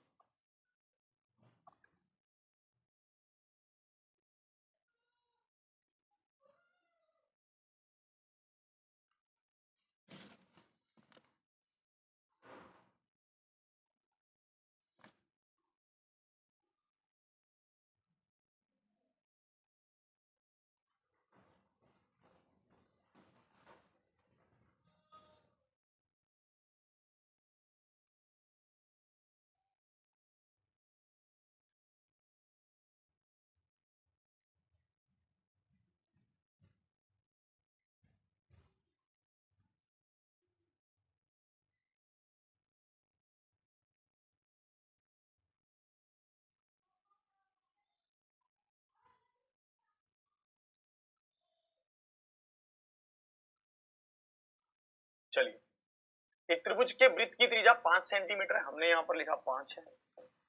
त्रिभुज की परिधि मतलब पेरीमीटर क्या है? ठीक है, पेरीमीटर क्या है? 40 है। तो मुझे बताइए सेमी पेरीमीटर क्या होगा? 20 होगा। सेमी पेरीमीटर क्या होगा? 40 बटा में 2, 20 होगा। एरिया अपॉन सेमी पेरीमीटर क्या होता है? एरिया अपॉन सेमी पेरीमीटर ही तो रेडियस होता है। तो भाई साहब क्या, तो एरिया कितना आ गया? एरिया कितना आ गया? 100। तो option B is the, area कितना आ गया? 100 आ गया। Option B is the, option B क्या है? बिल्कुल सही।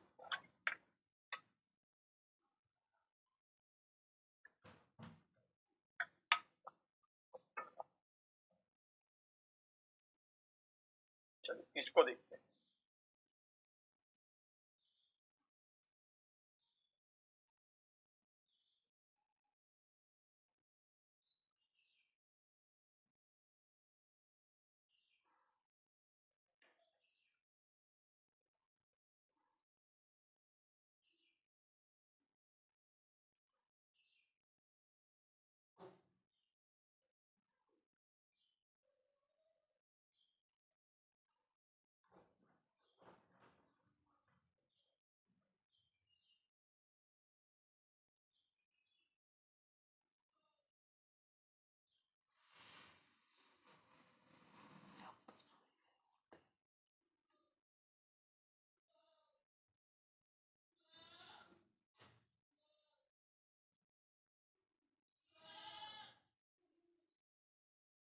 इसको देखेंगे ये क्या कह रहा है। ठीक है, ये एक त्रिभुज की भुजाएं आपको दे रखी है, वृत्त की त्रिज्या आपसे पूछी।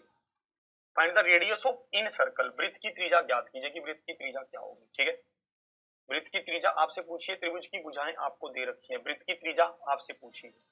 इन सर्कल पूछा, इन सर्कल ऊपर लिखा है, देखो ध्यान से देखो, इन सर्कल लिखा है। ठीक है, चलिए तो